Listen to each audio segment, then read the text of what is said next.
It's warm. Guys went down cold. Yeah, so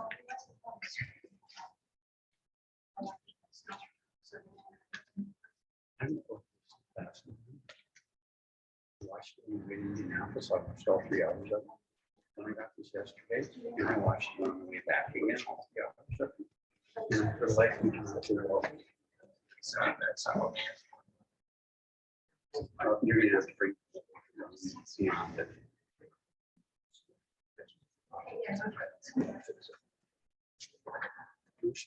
Thousands of dollars on the screen. Now, Russ wasn't gonna be here today, right? No, nor is David.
Good morning. Can you hear me?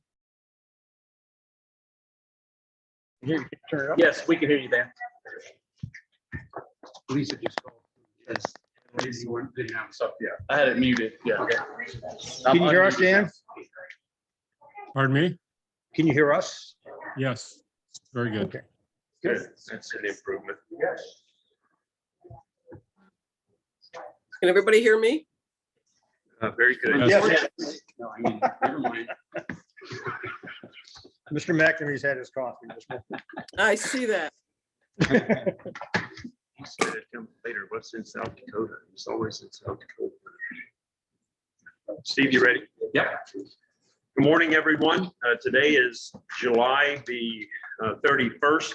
This is a continuation of the board's meeting and public hearing from July the 21st in order to provide for additional time to address some of the methodology issues that were assigned to Supervisor Truckee as the board's liaison.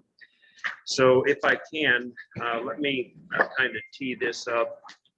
And then Dan, I'll ask you to walk us through what has occurred last week with your economist to evaluate the vessel issue and to distinguish within the ERU framework the difference between a liveaboard vessel and other issues that might be with that. So as we do a couple of things today, I think we will hear Mr. Truckee's information, and in advance, I requested from the economist, and I distributed to the board yesterday afternoon, a technical memo and revised schedules that he has prepared for the board's deliberations. Following that, then we will reconcile the tentative proposed budget for purposes of amending the resolution, recognizing those revisions and establishing the final public hearing to adopt the budget. And I believe the board has set aside August the 31st as the date to do that. So with that, and any other issues that the board might have, Mr. Truckee, good morning. Did you get an opportunity to review the technical memo, Dan, that I sent to everyone yesterday afternoon? Yes, I have it right here. And if you don't mind, then can you just sort of review this? I think that all the board members have had an opportunity to see this, but kind of walk us through this, and then whatever you feel is pertinent following conversations that you may have had with Mr. Wire. All right. I started my day out by going to the tax assessors and speaking to them a couple different times on how they looked at that condominium association, which the boats are. There's 175 boat docks in our marina. They are under a condominium association. So what they explained to me is that a condominium association isn't always what we consider a condominium. So boat docks can be considered condominiums in a condominium association. So they do have an association. Each one has a separate parcel number. Although there are some different size docks and things like that, and some of them are set up for liveaboards. There's 116 of the 75 that are liveaboard docks. Out of that, we have I don't know, something like 59 that are living there year round right now, and some more that live there seasonal. So when we got a little deeper into this, we'd have to go back to the condos and houses that are the residential units in our community that are all slated as one to have a little better idea of how that works. Houses are larger, more square footage, larger lots, but they're at one. Condominiums are a smaller parcel. Russ divided them out and looked at the different acreages and had that number. But what we kept coming back to and the condos and the houses is that it doesn't matter the size, it doesn't matter how much yard they have when we're talking about the O&Ms or the ERUs, because that's looked at differently, and it's real easy to get caught between the ERCs and the O&Ms. So when you look at the O&Ms, it really comes down to, do they use the administration? Yes. Do they use stormwater management? Yes. Do they use the landscaping? Yes. And do they use the streets? Yes. All right. So looking at that, that's what the O&Ms cover. So when Russ did this, his first one, and what we've been looking at on the condos and the houses, or single family houses, the condos and houses, they're the same, and they're way different size, and they're used different amounts of the year. I have a neighbor that we talked about that uses his condo next to mine about 10 days. He has 4 10-day vacations that he comes down and uses the condo. So, and that's not incorporated into the one that he pays. So when we looked at all this, we said, okay, does it matter how long they live aboard their boat? Not really. It doesn't matter, whether they live aboard it at all. Not really. They have the option to. So all the docks have an option to do 5 consecutive days a month, or 10 days a month if they're spread out. So they can all be there. They can all use their boats. They can live on any one of the slips as long as they meet those. And then the 116 slips are allowed to do year-round live aboard if they like. But every one of those dock slips is a separate parcel. It can be used to live aboard. It can be used however you want to use it. They all use the administration. They have a parking lot that they all use. We have stormwater management for that. They have administration, or there wouldn't be any of that stuff without administration. And they use the landscaping as much as anyone else. So in the end, we looked at it and said the only way it would be fair would be to assess them just like we do the condos and the houses. They're way different in size, and so are the boat docks. But the fact is that they're a separate parcel in our community that utilizes everything that we do with the O&Ms. Now, would it be the same when we talk ERCs? Likely not.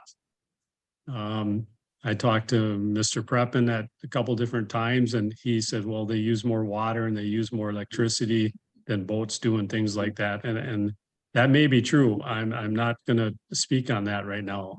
But the fact is that when we look at O&Ms, we don't look at the amount of water they use or the amount of electricity they use. We look at, do they use the infrastructure that's set up there for them to get to their boats and things like that. So O&Ms it was hard to separate that and say, okay, we're looking at just those administrative and things for the O&Ms. And with that, we decided on a recommendation of 1 per boat slip. And just to clarify then, that would be Appendix B as in boy, attached to the technical memorandum. You lost me there for a second. Well, he alluded to this in the memo, but then he's got an Appendix A, which was his original Right. proposal, and then he has one that is B, and if you'll look about I 5, saw it. Yes, I saw the one with 1, yes. and that's the one that designates that each boat slip would be treated as 1 ERU, and so that's essentially the recommendation. That's correct. Correct. Let me just stop you there then and see if the board has any questions concerning the technical memo or the rationale that you just laid out.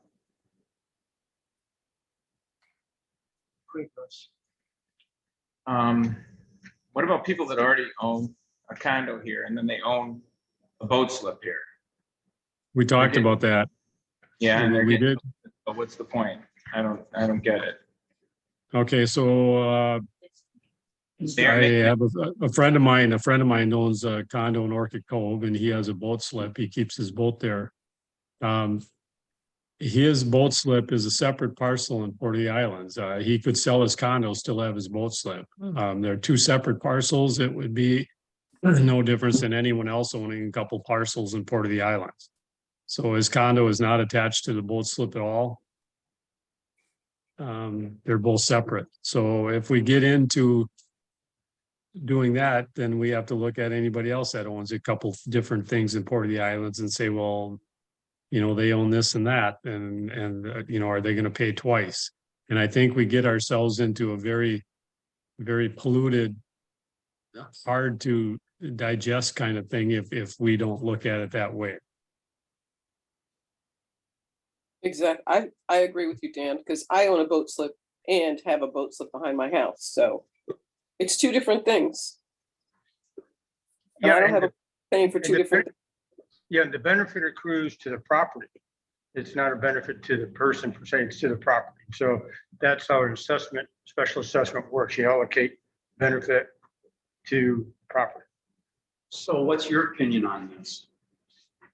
It sounds as if it's supportable to have the 1 ERU. I think Russ, also Neil, you had some conversations with Russ and he, to paraphrase, he indicated Mr. Truckey's approach and the basis for the approach and has a legitimate basis that can make it defensible for the 1 ERU per boat slip for each boat slip. Is that correct, Neil? That is correct. He says either one is fully defensible as part of the logic that is in the memo and it is sort of elaborated on by Mr. Trucks.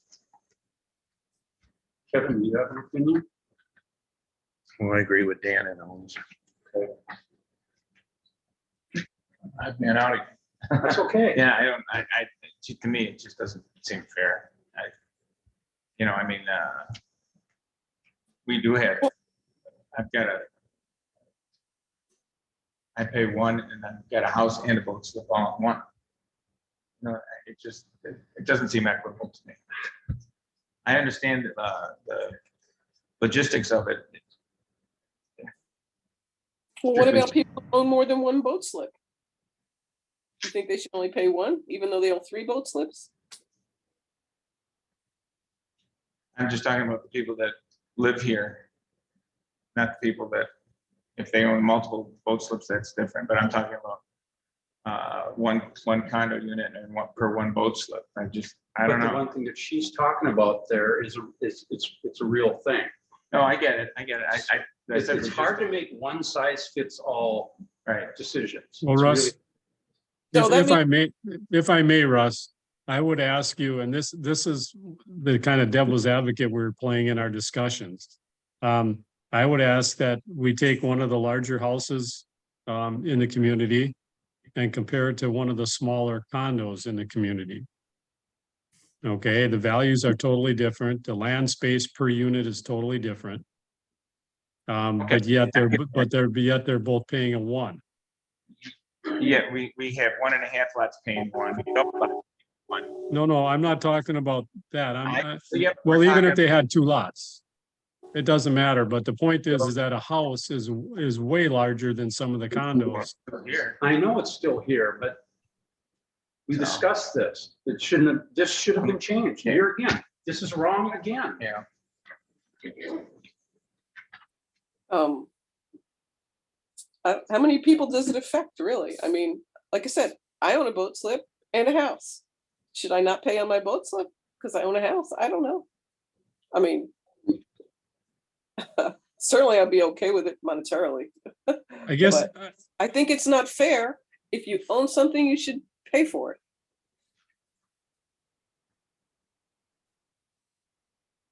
How much money are we actually talking about here? We're $36,000. No, for 4 times what they were paying. which was what, $80 or something? Yeah. So, And it'll go up to 403? Yes, sir. Okay, well, I don't know if it's going up to 403 because. yes, it is, because that's what we discussed. Well, that's what it was supposed to be. I don't know why, I'm- why didn't we get this He changed? he formatted it, I got it yesterday, late afternoon. I'm getting to that.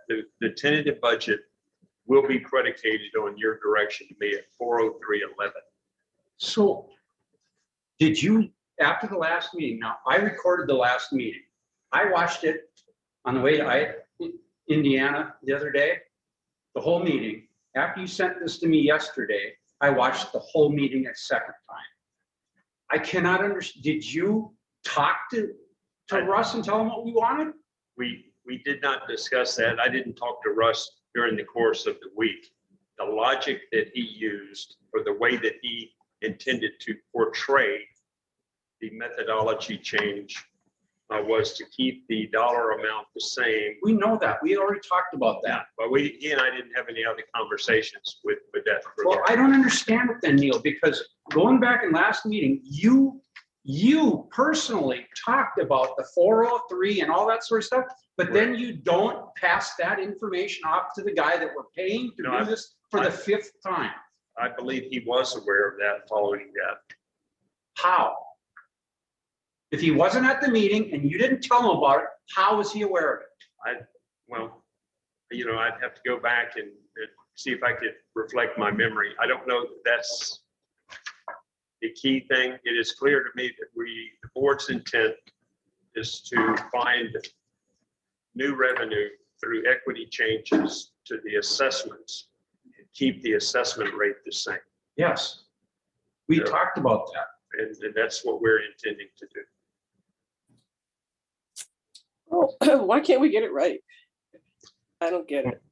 I'm not opposed to asking him just to give me a final submittal that will reflect the fact that we don't want to apply the increased revenue against the budget. We want to apply the existing assessment. We're not looking for assessment relief. I understand the issue. I'll just ask him to reflect that change. The thing is, we've discussed this over and over, and it keeps coming back the same way. Yeah, What is a meeting? Who's responsible to get this right? I'm more than happy to have him revise that final column to reflect the board's desire. If he did not understand that, I can ask him if he understands the intent. The intent is not to lower the assessment. The intent is to keep the assessment the same. We've talked about that the last 2 meetings. And both times they come back. The first time it came back dropping them $70. Now it comes back dropping them $109. We have the same discussion. It boggles my mind that we have these meetings with you and it doesn't go to anybody. It's just like, I was talking to the drunkest guy in the bar. The next morning, he doesn't remember anything. Why do we have to keep paying to have these meetings and have somebody do this stuff only give him part of the information he needs to do it right? Yeah, I'm not, I can get him to revise that column, but I can tell you that his discussions, I think when Mr. Truckee occurred on Tuesday, and then he went to a funeral on the East Coast and he was out of town and I'm chasing him on a Sunday afternoon to get him to summarize the issue pertaining to the vessels in order to get it to the board meeting today. If he didn't go back and reflect his original chart, I'm happy to do that before he gets paid. I think, Pay him. I think, Why are we paying him to do it 3 times over? We hadn't paid him yet. We paid him to do the initial work. We haven't been invoiced for anything beyond. Does that mean he's working for free? I don't know. I'm not sure what conversations that he, may have had in order to reflect the amendments requested. This third person that we're talking about, whoever it may be, they work for you? Or No, or you're subcontracting that out to somebody else? No, the board is subcontracted with the economist who did the original methodology and who did the revisions last year with the prior board, and it's the same guy, but he's under contract with the board. He's the same person. Russ Weir. Yeah. No. That's doing our whole budget, the whole shebang, the whole thing, putting the whole budget together. The budget that gets submitted is done by us. We don't subcontract any of the budget work. Because the last meeting, the other thing we talked about was columns of what was budgeted or what was actually used in the previous year and versus what we're going to do this year. We're going to have actual numbers. Yeah, and I'm sort of coming to that. Let's see if there's consensus or if it would be appropriate to have a motion to reflect Mr. Truckee's recommendation to us as it pertains to schedule or appendix B. Appendix B isn't correct yet. So how do we vote on it? I'm talking about the ERU column and Dan's recommendation. Just for the boat slips. Only on the boat? and just the ERU portion, I would suggest. In other Wait words, a from the. You want me to, you want me to make the motion? What do we Well, make a motion on? My suggestion would be following what Neil says. Right now, the discussion is the ERUs to be allocated. And the numbers are different topic as far as what the ERU assessment per ERU is going to be recommended as far as the budget. So I think the board first would need to approve the revised ERU allocation, just using appendix B and approving the ERU allocation in appendix B. So you have unit description, units, O&M ERUs per unit, and total ERUs. And I would suggest that's the first action the board takes to end up with. But Tony, we can't. Because the double lots and 1.5 lots, we haven't, it's in, Okay, if the So board's we not haven't ready dis- to discuss those yet, then they need to discuss those. Can we do them all? Can we do them all at once, Tony? If we make the changes, then make a motion to accept them all at once? Yes, I would suggest that. I think it's clarity, Neil. and that's the other thing that Russ just brought up. We talked at length about double lots and 1.5 lots. If they've got them combined at the county, they would only be charged for one. We talked about all that. It comes back, every one of them is one. We talked about that. Why did it not get changed?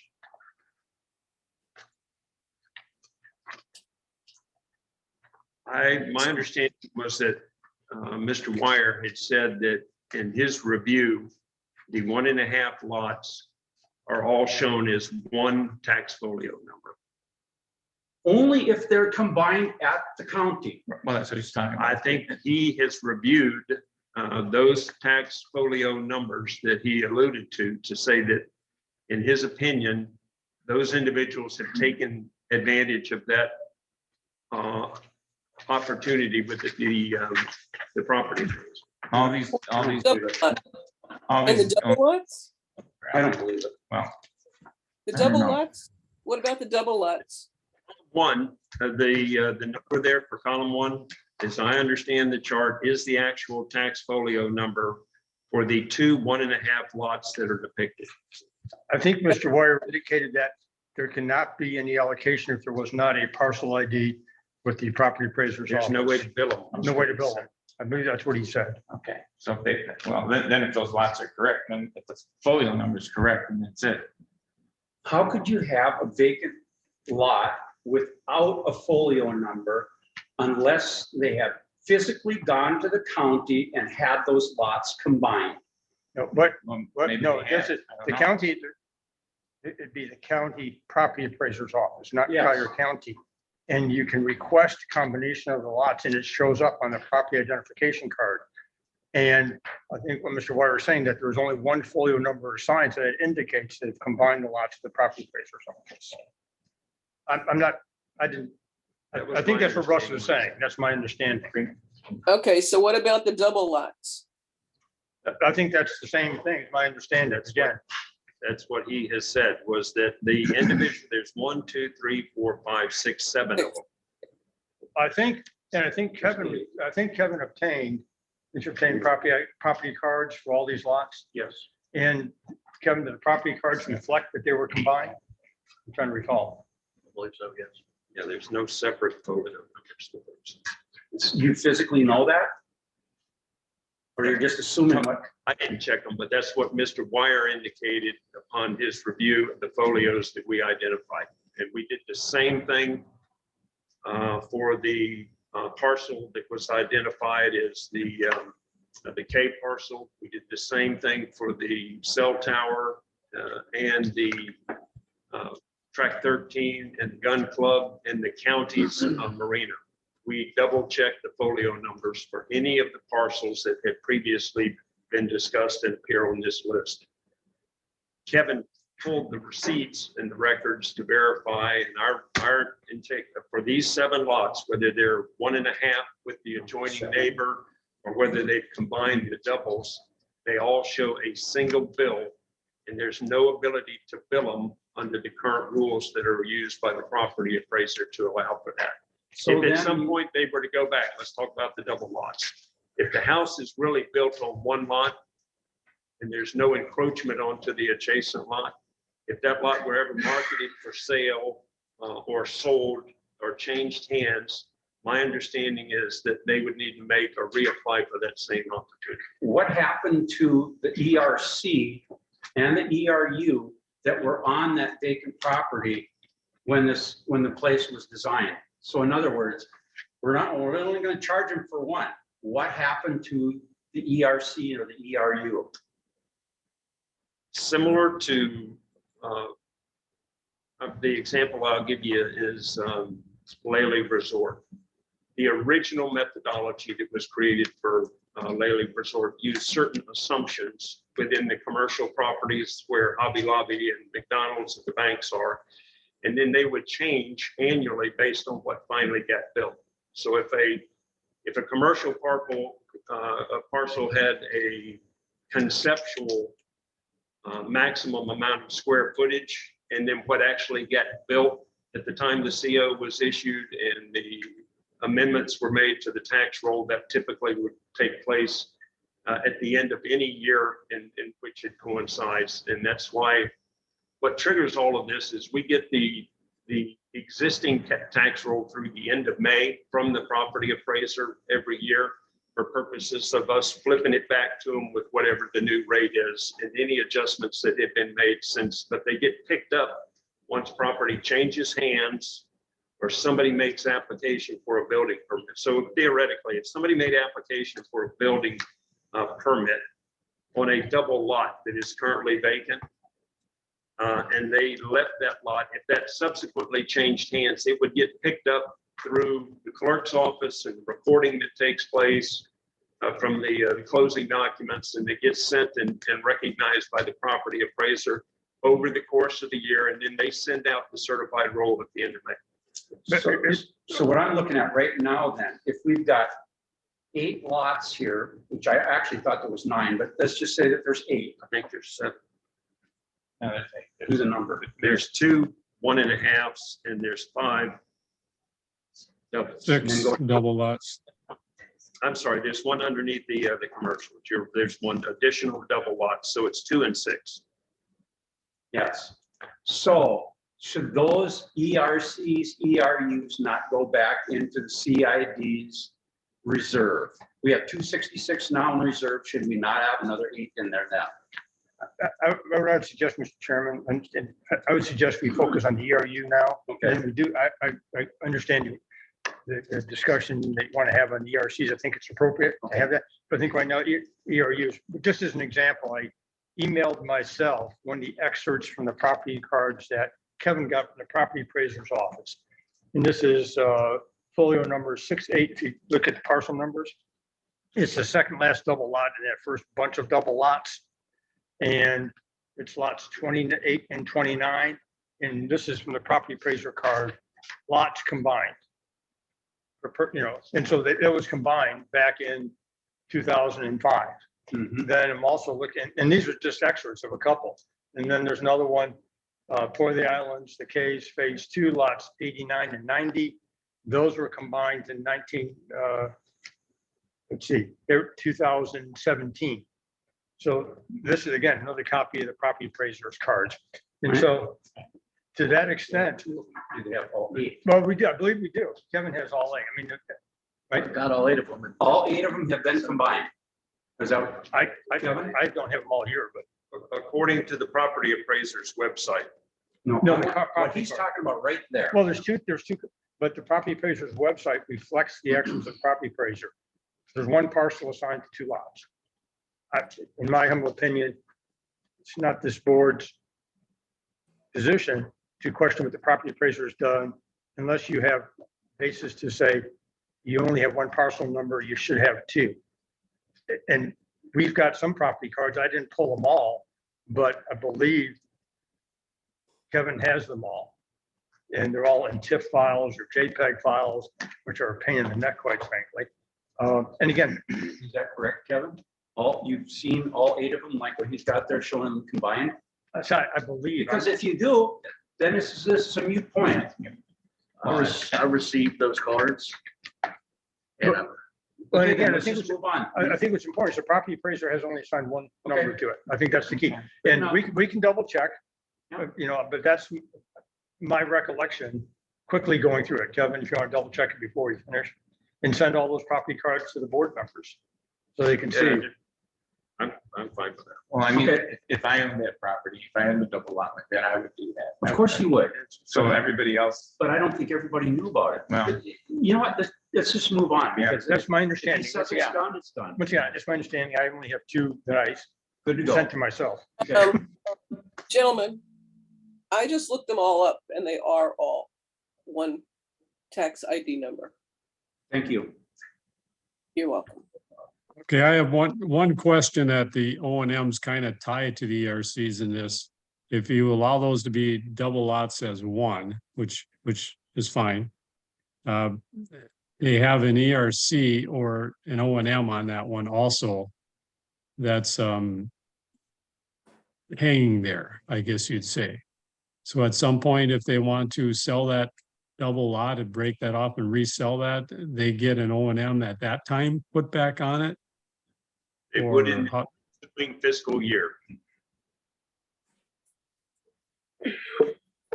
Dan, can you speak about the southeast commercial lots? I'm owner of part of one of those. How do you feel about the old O&Ms being equal on those? That was my next question after the double lots. You have 1 parcel that is like 2 acres and you have 1 parcel that's 5 acres, but they have the same O and M. Why is that? That doesn't seem right. I'm gonna take it one step farther and say that one of those commercial lots had some ERCs or O and Ms taken off it and added to the other one. So one commercial lot probably has a boatload of O and Ms and ERCs. and the other one has much less because they got rid of them. No, that's not true, Yeah, it is. One of them's got 18 on them and the other one's got 2. but not O and Ms. Look at it, I'm looking at it. The O and Ms are the No, same. no, Why- but that's what we're talking about, Annalise, is that we're discussing that that's probably Oh. wrong, that those should Oh, be okay. changed. Yes, I guess if the board wants to, again, ERCs are different, they're for utility, as the board knows. O and M is completely different basis for the calculation, as well as in the methodology. The methodology for ERCs was not utilized in Russ calculating the ERUs because they're separate and distinct animals. So I just think from a supportability position that they need to be differentiated, that the ERU allocation to the commercials are based upon what I understand to be Russ's assessment methodology. That's the current methodology of the board. No? For the ERUs, O and M? O and M. Size of the lot. I'm sorry, It's the size of the lot and what it can be utilized for, right? for the O and M? Right. Yeah, So that's every what- quarter acre is supposed to. And that be- was my question Okay. because, That's a question for Russ. because one parcel is 3 acres and the other parcel is 2 acres with a quarter of an acre of conservation land on it that isn't supposed to be covered. So it's more than 50% larger on one side than the other. The one side has 8, which this doesn't matter, but one side has 18 ERCs, so they can build a lot of things on there. The other one has 2, but yet they're being taxed identical. Again, it's assessment, not tax. I want to make sure for the record, because it's not based on value. I I got just- it. I'm always fussy about that. But the board, in order to modify that, again, the methodology doesn't calculate utilities. It calculates an equivalent residential unit for a commercial. And there's a methodology for that. I mean, that's what Russ has done. So I guess the question is applying the methodology Russ had. That's my question. I don't have that in front of me. What would be the rational, supportable ERU allocation for those 2 commercial parcels then, I guess? If you're, the thing is, if When you're Russ- using it as acreage. How are they? Russ, when Russ broke down the O and Ms, he broke them down, when we talked about them for the boats and things, he broke those down to 4 per acre. So that the acreage for the 2 parcels are, which one is which? I think that'd be helpful for the. Is 68300000108, the first one. The west acreage is the 205, So 205 is how many acres? 3. And the acreage for the 108 is how many? It's 2 minus a quarter, So 1 3/4, correct? so 1.75. So it's 4 per acre? Correct, is that the methodology? Yeah. And do you know why Russ has 6 for each? Yeah. I don't.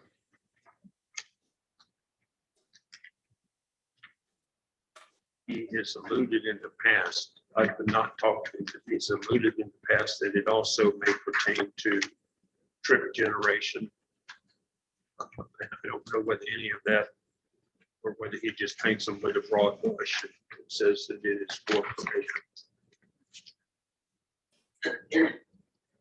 So Mr. Truckee, and I guess the board, the approach the board is thinking about for those 2, just so we can understand what the articulation is, Mr. Truckee, you're indicating that for the 108 parcel, the ERUs would be 4 times 1.75. Is that the gross acreage or net acreage? That's the gross, so my Okay. assessments would actually go up. Okay, I'm just asking for the board discussion, and so then for the 205 would be 3 acres, so 12 ERUs. Is that the discussion? Using his methodology, I would think that would. Okay, I'm just, that yeah. follow. I would personally, since we pay him and he's gonna be part of fighting that, if we would get sued or something, we should probably run that by him.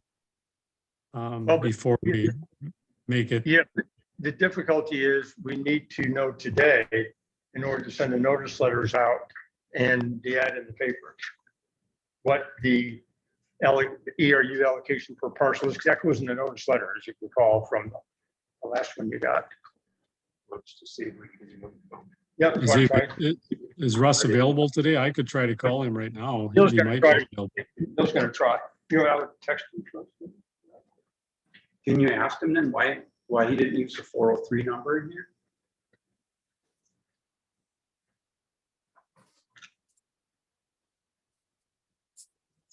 The big ones, 205. JC's. 205 or is that yours? Yours is 108. I think his is a 205. Because I was under the impression that I was a little over 7 O&Ms. And so when I saw the 6 here, it didn't make sense to me. So the method I'm saying here is you need to add another 1.35 O&Ms to me.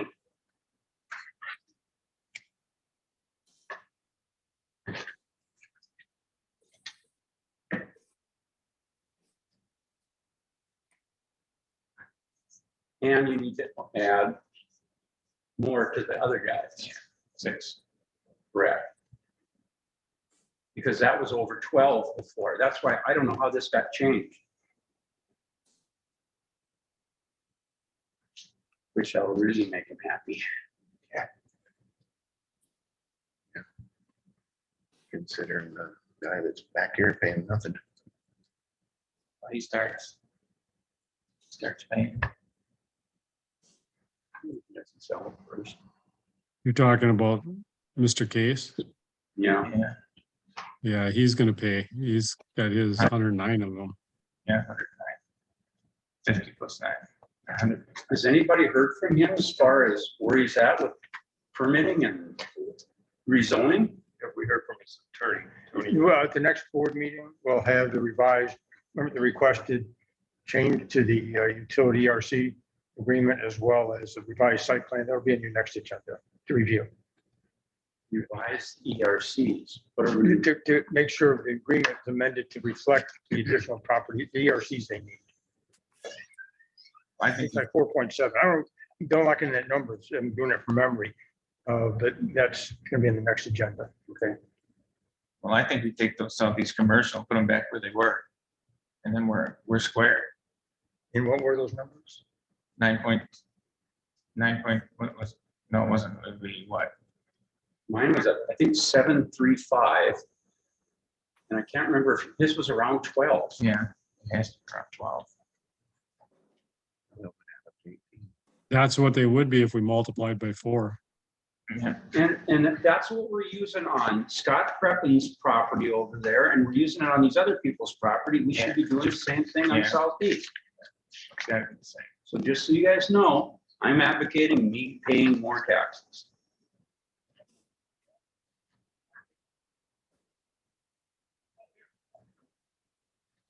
So just to keep track so far, just discussion, sounds like consensus is before we vote, is that with regards to the boat slips, each one is 1 ERU. That's the proposal on the Right. board. Right, yes, I understand. Yep. And that is reflected in the revised appendix B as to, and I'm just going the ERU side. I'm not doing the dollar side. And then as to parcel 108, it's 1.75 acres at 4 units per acre to Right, the board, and then that'd be 7, 8, I 7. think he had That's 7.35. So that'd be 7 ERUs, if my math is correct. Correct. So that's 7 ERUs. And then as to parcel that ends in 205 Southeast Commercial, Should be a dozen. that would be 12. right. Okay. I'm just, and so that's the consensus for discussion, so we can then move.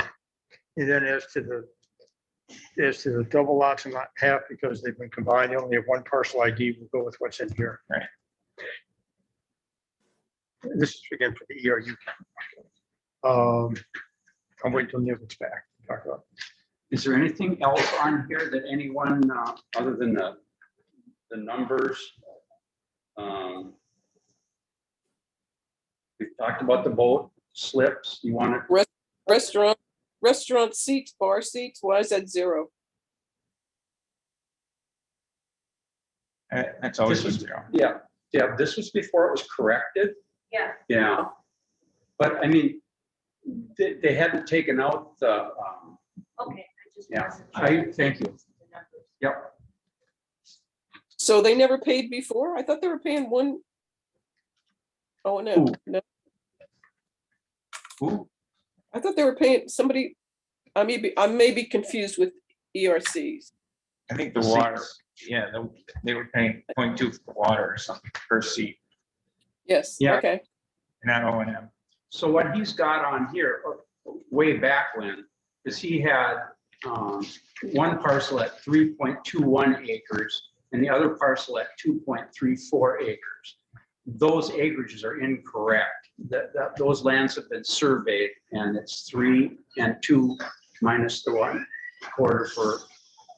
So that's why these numbers are a little bit different. This was his original attempt and then he changed it after that. What you make out? He is on a conference call, but I interrupted him and he is going to call back. And as I explained it, he says that yes, that it may be incorrect the way that it was portrayed, that it is 4 per acre against the acreage, but we may need to clarify the one parcel that, as I understand it, is actually 2 acres or thereabouts, but some of it may be conservation land. And when it comes to the property appraiser and the original methodology, I don't know whether it's 1 3/4 or 2 acres. And, but he's going to try and call back within the next 10 minutes. Well, while you were outside, we already agreed to what the consensus was. Then he's going to affirm what your intent will be. Right. And I've asked him to do that. And I said, I need to get you on the record on this Appreciate because that. That's a good idea. it's important. Because we're gonna get some pushback from this. Yep, so this is to Southeast Commercial. Yeah, I understand. And there, again, we've depicted the folio numbers here. Annalise had questions on the hotel. Are we just gonna stick with the original hotel assessment of 33? And then the bar and because that's all broke up into different things, the bar and the restaurant have 0 and then the hotel has 33. Is that our goal for that? Now, just to interrupt you, sorry. Tom from the hotel is here and he wanted to come before the board and ask for adjustments. I told him we would give him time to speak with us. That would be a good time. So now would be a good time. Tom, could you please come tell us what you got in mind? And yeah, I don't know if is that mic working? Okay, just turn it on at the bottom, please. And underneath. You can sit if you feel more comfortable, whatever you want to do. Okay. Thanks for giving me an opportunity to give my question about the restaurant over there. I think when I look at the paper, it counts like 100 chair in the dining room and then 30 chair in the bar. And I calculate the amount like 30 something out of the year. I think that's too much. I can afford to do that. So I would like to. Is it Can we get a possible? mic? Could we get a mic by Tom? Well, Or I Mike, we can't understand him. He's talking. He's on the mic.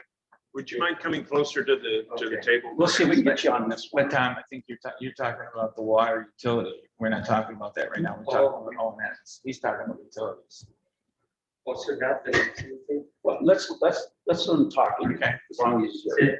I would like to know if I could close the restaurant, return all the seats that you are seeing back to the CID, is that possible? So now, just to bring you up to speed, Tom called me the other day. And correct me if I'm wrong, Ray Jensen told you to come to the board and we would take the ERCs back, right?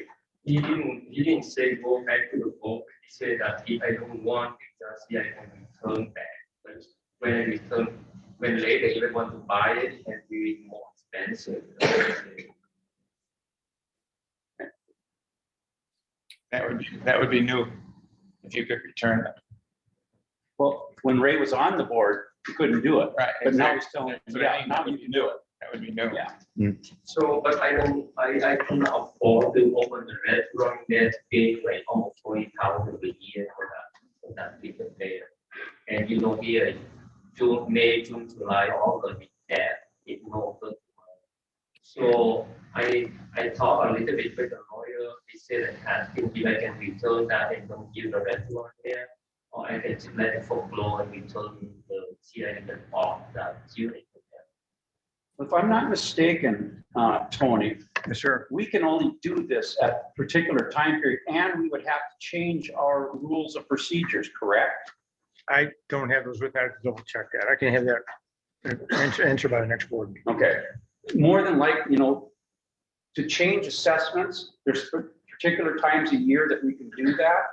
And the way that our bylaws, our rules of procedures are set up, that's precluded from being done now, taking back ERCs as you're hoping for.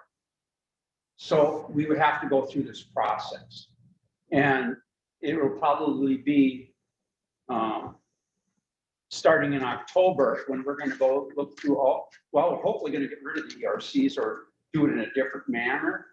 And so all that would be done then. Today, we can't give you an answer to what you're looking for, but we know what you want, and when the time comes, we'll have to address that. I know it's not the answer you're looking for, but unfortunately, our hands are tied when it comes to the rules of procedures. How about the chain of use? How the procedure, how the chain of use? In between that, is that 3 units, CO, CO4, CO5, CO6. Guaranteed you like 2 units, almost instead of 3 units, like just stay in there. So if we do the number of chair.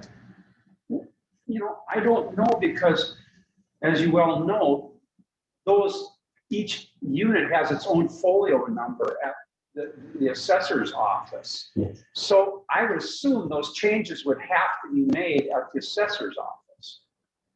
I don't think that's something that we have the ability to make those changes on. So I can move the access to.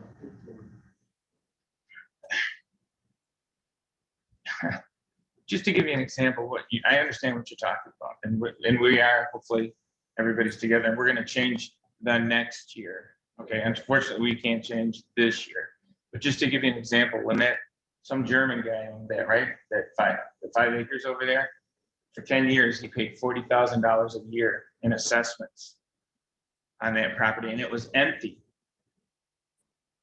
That's how bad this system tended to be, that we're trying to change. Yeah, he paid $40,000 a year for 10 years. He paid $400,000 in tax in 10 years on that, not tax, assessments. Sorry. Yes, the 6.5 acre I own outside, I pay that too. Yeah. But people, small. But we're gonna, I'm just letting you know, so you can plan whatever you're gonna plan. Nothing's gonna change probably until next year, the next. And tax our year cycle. starts in October, not January. So October's gonna be.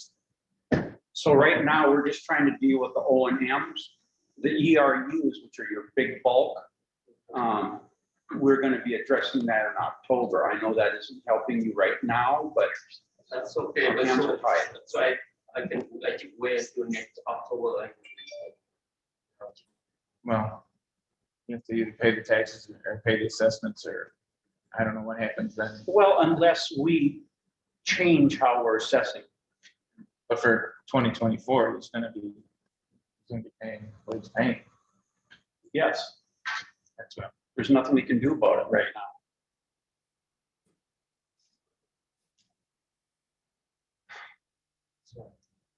Yeah, It's a mess over there. it's not You good. know, with all those, with every room having its own tax ID number and whatnot, it's a mess. And I know what you're up against, this off-season thing. Now, I understand you haven't paid the assessments under the last couple of years, and they were sold as tax certificates. I didn't pay it, but I can return that back to the county. But it's only something thousand a year, 3 years, 300,000, but that's small. So I can leave that to it. So, and then I think, so if they don't get paid in 5 years, then that will be auctioned off, I believe, right? They're eligible to be reclaimed, yes. Eligibility to have a sale. Okay. It doesn't happen automatically. We'll You have to work through it. All right. Thank you. Sorry we didn't have better news for you. That's okay.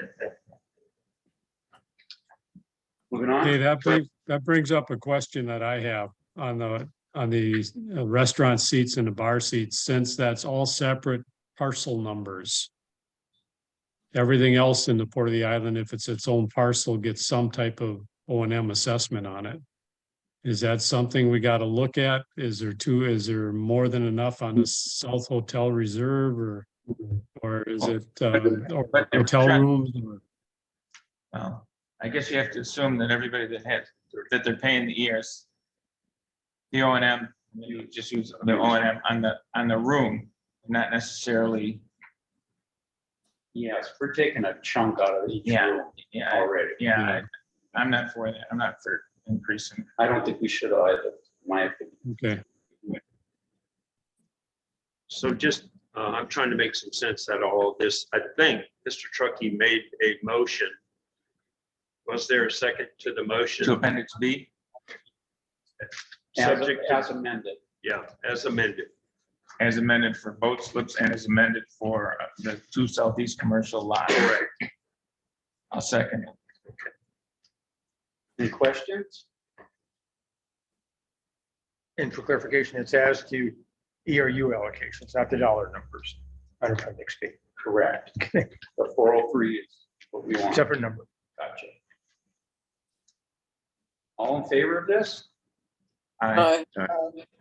Aye. Can, just so that I can take advantage of you then, can you clarify the acreage on the O and M side for these 2 parcels that we're looking at? 3 on 205, Okay, 2 on 108 with a 1/4 acre of conservation. it may or may not apply, so We then. already just Yeah. talked to Russ about that before, and he eliminates the conservation because it's not usable. So it's a net 1.75, I think. Who's gonna update this appendix B? I'm trying to do it on the fly here, but I've already told him when I stepped outside, I said, I'm going to need to talk to you further, and I need you to confirm that the rate is remaining the same. And I said, the columns need to reflect the fact that the rate is remaining the same. What was last year's assessment for ERU, Neil? 403. 40311. 403 and change. And What I would suggest then let's that, make a motion on that too. well, yeah, I think what needs to happen is, because there needs to be a calculation, going all the way down, we have, once the boards approve the ERU allocations. And so then we have the first column is FY 2023-24 budget assessments totals. And so that would need to be revised to reflect the 403.11 per each one of the total ERUs for each category. And then the change would also need to be reflected, if at all. And then the last column is assessment per unit change, if applicable. And so what I would suggest, Neil, that when it comes, Neil's doing the numbers, I would suggest you, the best you can, that you tally up what it would be, because now we have a new tally for total ERUs. And I would suggest that what a motion would be to approve revised appendix B with what we've talked about for the particular parcels, with a total ERU count of X, whatever that number is, with a per ERU assessment of 403.11 for budgetary purposes. Sounds And correct. then to do the appropriate math, and that would be the approved amended budget Correct. to be then transmitted with this, when we have a resolution to adopt that approved amended budget to be transmitted to the counties, an approved amended budget. And that would be the amended budget that would be set for the public hearing on August 31st. And then this would be the proposed assessment roll that would form the basis for the charts and the letters to go out for August 31st. That all makes sense, Neil? Are you following that? That makes Agree sense. with that? I'm trying to, but then the parcel that has been identified is 205. The total ERUs on that one would be 12. And the one that is to the east of there, which is 108, it would have 7 at 4 units to the acre. That's a net increase of 13. So the total ERUs for the district would be 1,136.22.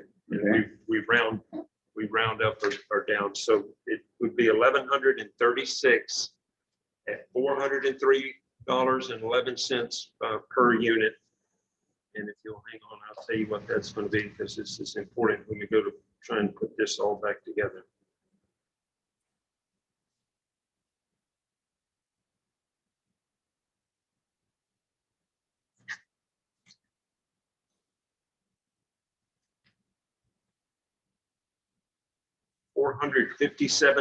$457,932.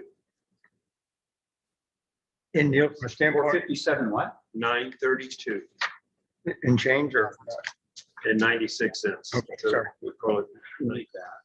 Okay. Sorry, and then I guess from standpoint of the budget itself, because you have line items in the budget. And there will be an ensuing increase in the contingency Okay. reserve, as I've already done that once. I'll go back, and so in order to have a balanced budget, we're now going to have fairly larger, actual revenue there. So whatever the difference is, will be put into the contingency in order to have a balanced budget. That would be suggested, I guess, approved amended budget. Correct.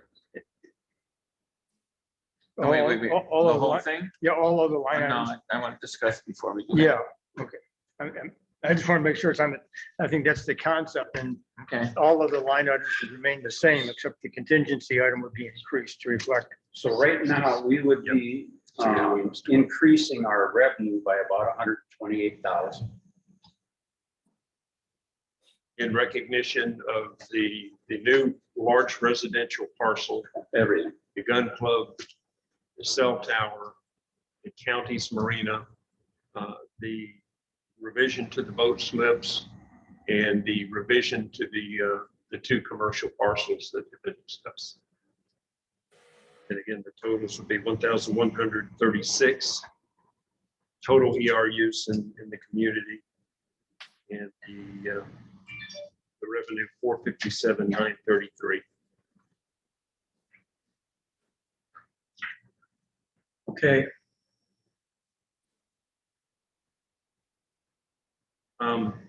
And so then I just need you to affirm that the date of the public hearing to adopt the budget is August 31st.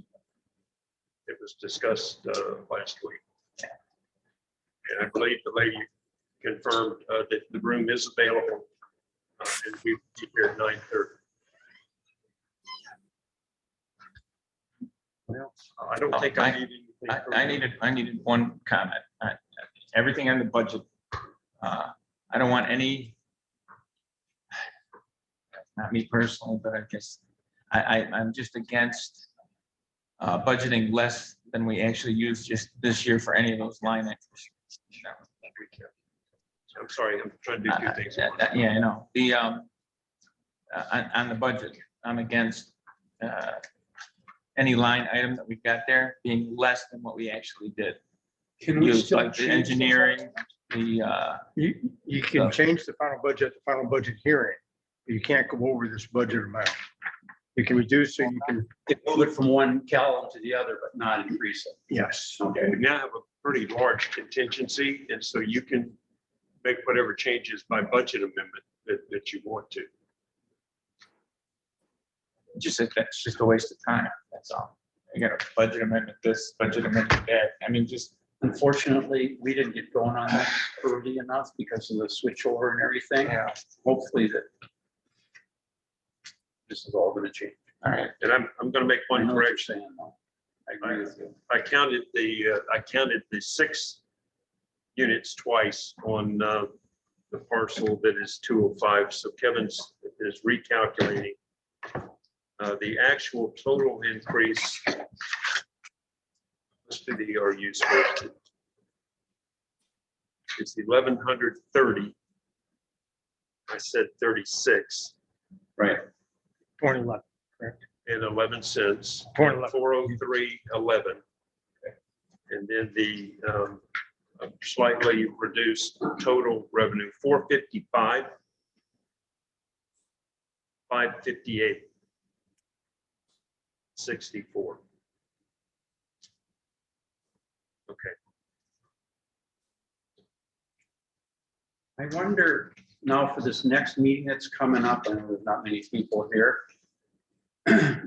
We haven't been doing any capital improvements and whatnot in here. Should we start, I mean, especially now that we got some more revenue here to work with, should we start trying to plan for some upgrades in this place? You know, if there's street repairs or landscaping, or, I mean, how do we handle that? My suggestion, only because I've done this at both Pelican Marsh and Lely, is to work with whoever your civil engineer is going to be to prepare a 5-year capital plan. CIP? Yeah, We paid 25 grand for that already. if there is one, then, I'll We find do out. have one. But at some point, probably in the September meeting, you're going to be interviewing civil engineers, and that will be a task that we will then assign to them and to recommend any updates that may be appropriate. I think that CIP is pretty inclusive. Okay, My guess is the numbers are no good. I think a lot of the numbers were just grabbed out of the air. and the current market for construction is what it is, so it may be an update or just a review. And it's really gonna make a difference as to how successful Mr. Truckee and you are in getting these grants. If we get that well pipe put above ground out there and we don't have to pay for a lot of it, I could see that being $2 million. If we can get that taken care of, we've taken a lot of monkey off our back.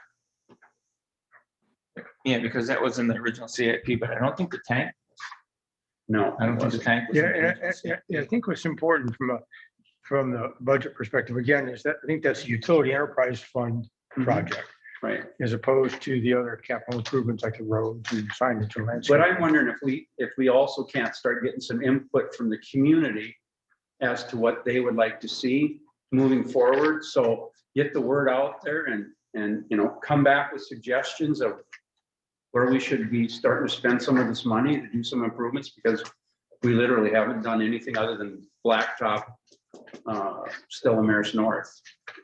Yeah, Mr. Chairman, what I would suggest, if the board's ready, Neil, if you're ready, that the board adopt resolution number 2023-5, which adopts amends the previously approved budget for the purposes in the previously approved ERU allocations for the purposes of revising the ERU allocations per the discussion of today has been memorialized by Neil.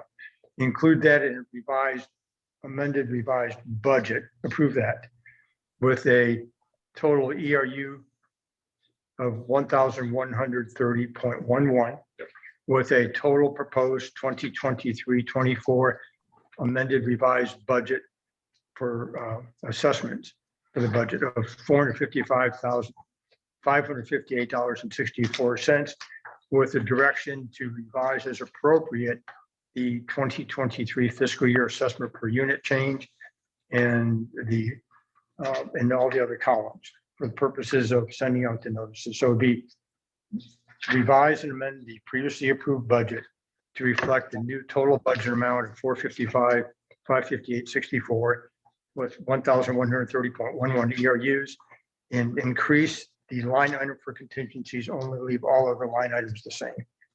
Is that appropriate motion, Neil? for you? Yeah, now, Mr. And then Chairman, I that- brought it. I and just then- need you to sign it, and and then- this will affirm August the 31st as the adoption period. And then the revised approved budget will be attached to the resolution.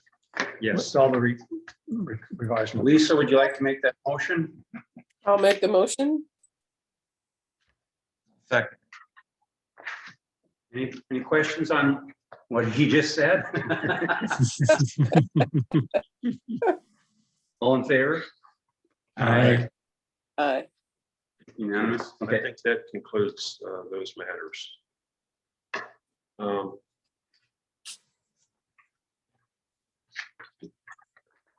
We have otherwise done what we needed to do as it pertains to the budget and the final adoption hearing. We had previously gone all the way to the end of the agenda. And so to include public comment, if there's any other public comment today, Mr. Chairman, I think you might want to hear if there is some. I don't believe you're obligated to, but if you want to, it's sort of been your practice. Did you get a chance to talk to the county about the drop dead date being the 1st or the 15th? I have not, but I will. The statute is the 15th. I'm taking the position, we're meeting on the 31st, and I'll make that request. I don't know who the individual is, but I will do that. I've got that, and the other follow-up that I had when I leave here today, the board had asked me to go and look at what you feel to be the improper or illegal boat trailer storage area that is adjacent to the marina. And the county's 7 acres back there, or whatever, that they're not controlling the weeds on or mowing. I'll talk to Tony about that. I don't know where that parcel may be, Okay, but where the old I'm hotel was, happy yeah. to look at Okay. those two things. I actually got some pictures. I just haven't sent them to you yet. Now, we talked about that, but I want to go see it. Okay. So Sure.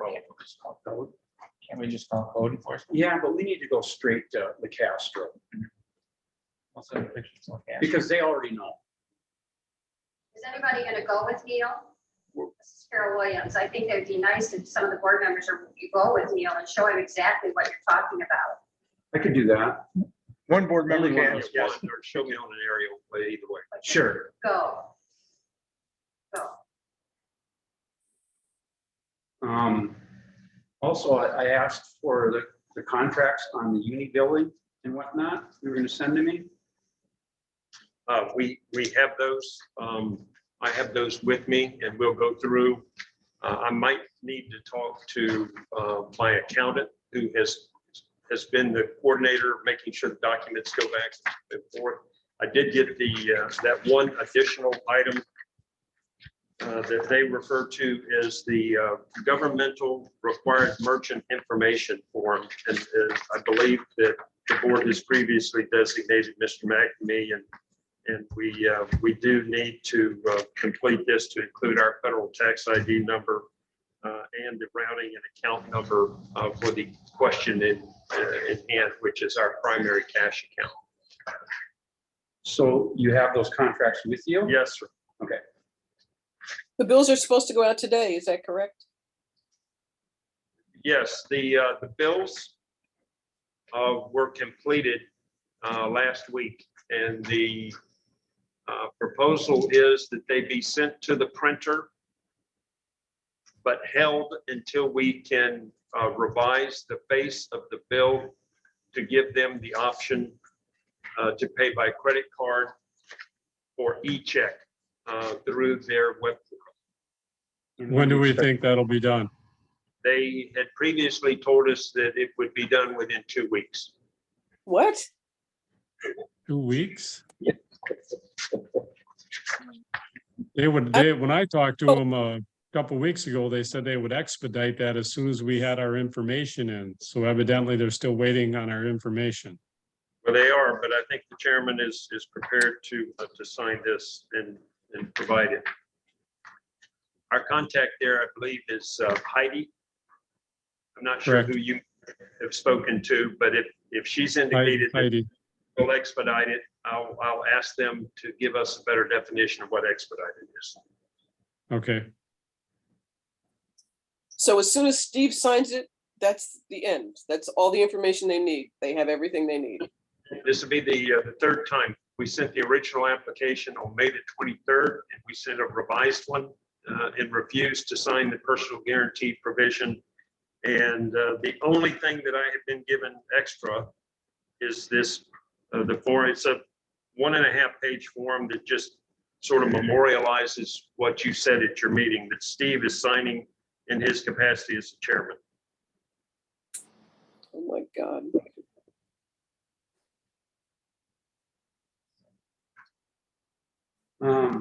Any supervisor comments at this time? When can we Anything else? expect the revised report here? That has to get sent out. When can today. we expect the revised report? Well, I'm going to get it from Mr. Wire hopefully today, and then we will reformat the chart. We have already redrafted the notice and the legal ad, and I'll share those with the chairman because he's requested, and Tony, to see those before they go to our fulfillment center for the letters and to the Naples Daily News. Did we officially open to any comments on the phone? We have quite a few people on the phone. Did we open that for any comments on the We O&Ms have, that should. we should? They're unmuted. Okay, this is be the community comment section now.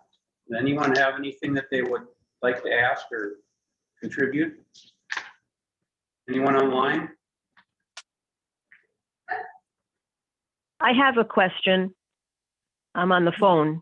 Is it Name, time please. that I can? I'm Jean McGinn. I wanted to know, you're talking about the ERUs and ERCs. Can Correct. you please explain the difference between the two? ERU is our operation and maintenance, which is your landscaping, your streets, your lights, all your infrastructure, except for the water treatment plant. The ERCs have been originally were to pay the bond back when we were paying off the water treatment plant, but now that it's been paid off, that money's basically just going to subsidize our water bills right now. Okay, thank you very much. All right, Gene. Anyone else online? Yeah, this is Glenn Peabody. Can you hear me? Yes, go ahead.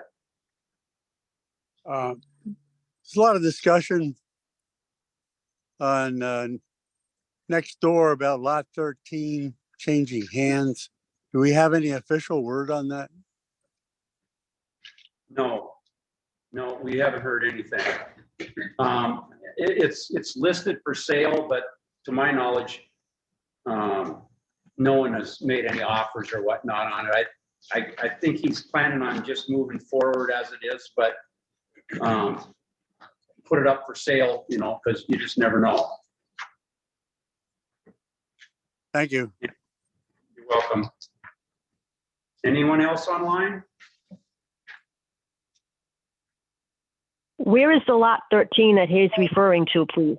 This is Jean McGinn again. It's the 50 acres on the north property. Okay, thank you.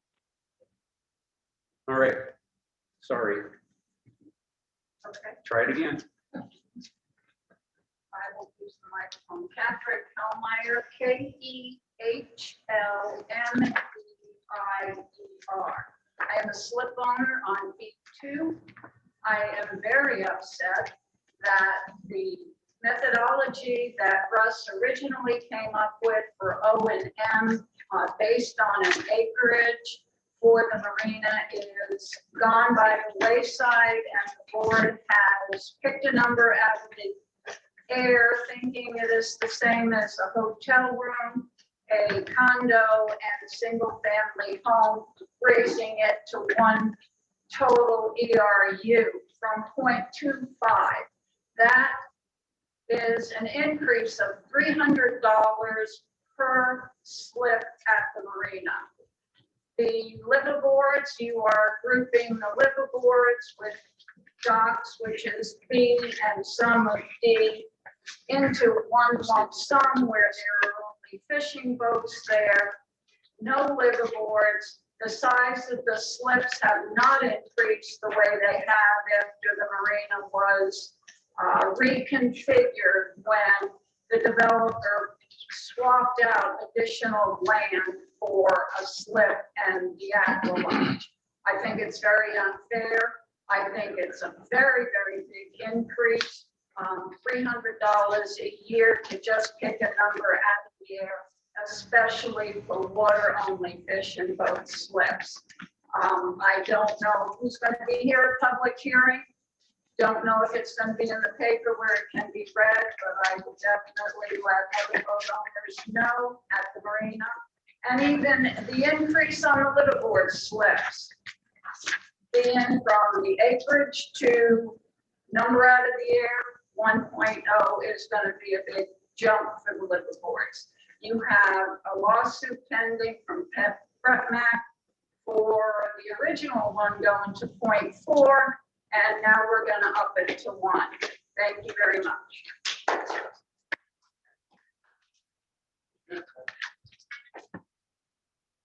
Sure.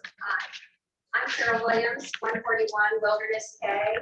I wanted an update. I know you're going to let contracts for landscaping, lawyer, civil engineer, etc. Has that taken place? No, the board established that September would be the date to review RFPs for civil engineers, and that they would wait until the first quarter of the new year on October the 1st to evaluate other contracts for either landscaping, lake spraying. I'd have to go back and look at my notes, potentially auditor. Basically, all of our employees. Oh, you're going to go ahead and move forward with civil engineering in September. We're going to authorize it. Civil engineering, the board will have to shortlist and potentially interview firms that the deadline's today. So I don't know how many that we're dealing with, but the board set aside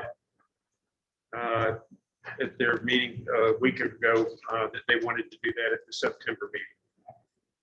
So we're moving forward with the engineering right now. Okay. And I was contacted by 2 firms in addition to the current. And do we have to have, I mean, I know you're going to interview somebody, but just as a newbie here, do we have to have an engineer that is hired for their services 365 days a year, or could there just be somebody on a retainer that we would ask them for their help when needed? I believe that's up to the board, is it not? As a matter of law, whenever you hire certain professional services, surveyors, mappers, landscape architects, engineers, if you're going to have a continuing contract and have an engineer that you can just call and say, do this task, you have to go through what's called the Competitive Consultants Negotiation Act. And that's the process that the district is going through now. It's a qualifications-based process where the firms provide their qualifications. There's no compensation listed. That's by statute. And then the board ranks hopefully there's more than one. The board ranks the proposers and then negotiates with the top ranked firm the actual compensation. So that's a long way of saying, no, you can't just pick and choose, because you may have a study activity that costs more than $35,000. Then you have to go out and go through this whole process. I just mentioned to hire the engineer just for that planning study. Or if you want to have a capital project over a certain dollar amount, then you need to go through this whole process just for that one project. So by having a district engineer as a district engineer, you don't have to go multiple times. Now you could at one time, you can pick multiple engineering firms to provide various services if that's advertised. But again, you can't just pick and choose. So if there were 3 civil engineering firms that the board interviewed and liked, and they actually went through the same process with all 3 and said, any one of you, go ahead. Only one could be the district engineer, but the others could be engineers for other scopes of Special services. projects. Yeah. Okay. If that's how the RFQ was written, I can't recall. And then I don't think it was written that way, but again, that can happen. That's possible. Okay, and going forward, I guess it's just so important, coming from corporation, that when we let a contract, it was very defined. So when they bid on the contract, they knew exactly what we wanted, the thickness, the this, the that, all the dimensions, so there weren't any surprises. And then the price came in and we chose quality with the price on the person that bid. And then there weren't any surprises and there weren't additional tack-ons. And so when the board says to someone, we would like you to look into this, I just think the proposal needs to be very clear, because even as I sit here at the meeting, I don't know how Neil even knows exactly what it is that has just been talked about that you've already voted on. And then it comes back and you say it wasn't exactly like that. So we would always take the amendment and then we would read it back. And we would make sure that the proposal was very clear to all of us so that we're all on the same page. Because all of these, oh, you asked me if I would go look into this. Yes, I did. And here's a $12,000 charge. And that's what we played with before. So I would just like it to be much more specific so that everybody agrees on it. And the other thing, Is that something you're familiar with, well, that process? Yeah, I mean, if you are, I wouldn't mind getting together with you and it just having you needs to be review it. very specific so that there aren't any questions. And then you can actually say, here's the document that we let, and every one of us as board members agreed upon. So I'm just saying, be very clear when you say, please go look into this, just don't give it carte blanche. Yes, yes. Yeah, Mr. Chairman, along those lines, one of my other districts used what's called a task authorization by the engineering firm Sure. and outlines all of those. And it breaks down. So that I can send Neil an example of that. A And you template? also, yeah, I mean, current example. You send me one And as so the well? district engineer gets this task authorization, or sounds TA, like a they good call it. Yeah, it's not to go over and it's not to and say I- anything with. Yeah. I have flagged that thing. I think it was the first or second meeting that I attended. The board reviewed and approved a conceptual design contract with your current engineer for the water storage tank. And I've made a note as going forward, and if you were to make a change, do we want to go back and revisit that? And I would think that you would. Okay. Sounds good. I'll send examples. I mean, Thank you. And just, I'll be short here now. Landscaping is a really big expense for us here in POI. And I think Robert needs to really understand what it is that we want.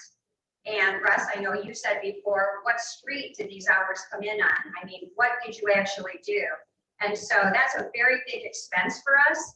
And a landscaping committee, when we talk about what would somebody like to have done and, you know, what are we interested in? Yeah, if we could pull the community together and actually get some specifics and then know if there is a budget that we could work with. Robert isn't the only game in town.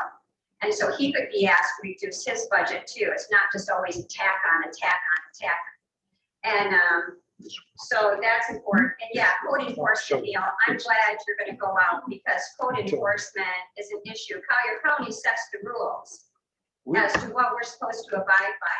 No unlicensed trailers, and there's plenty over at the marina. And, you know, nothing parked down the grass. So those are things that I would like POI to actually get involved with too. And it can be a kind knock on the door or a letter that simply says you're not in keeping. It shouldn't have to be go to Collier County, sign your name and your address and your phone number that you're complaining against your neighbor. It shouldn't be neighbor against neighbor. This is our community, but Collier County code enforcement should be followed at POI. Can you get the next meeting? Yes. I will ask Robert to come to the next meeting and we can discuss this stuff directly with him.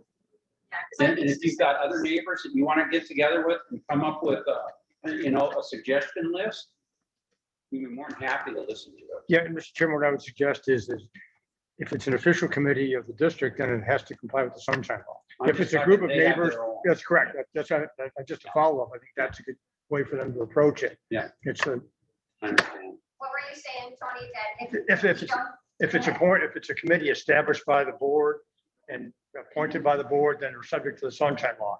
If it's you and a bunch of your neighbors who say, hey, we are the ad hoc landscape committee for X neighborhood, here are our suggestions, our requests, et cetera, then that's not subject to the sunshine. and then we would work with one board member, perhaps, give them the The information. board could designate one current person's a board- liaison, yeah. The current board has designated liaisons to work with the staff and where appropriate, Neighborhoods. members of the community. And that was one of the first things Mr. McNamee did. So we do have board liaisons for certain activities. Anyone else? Your next meeting then is August the 31st, and a whole host of notices and letters and legal ads. That's on a Thursday now, folks. When is our water bill coming, by the way? $1 million question. Pick a number. There will be a combined bill that hopefully could go out within 2 weeks, and then the meters will be read again at the end of the month. And there will be we'll be on the normal cycle after that, based off of what we've been told. Okay, so August 15th and then. The bills are prepared, and all of the data files have been transferred. All of the interim property sales or lease terminations have all been accounted for.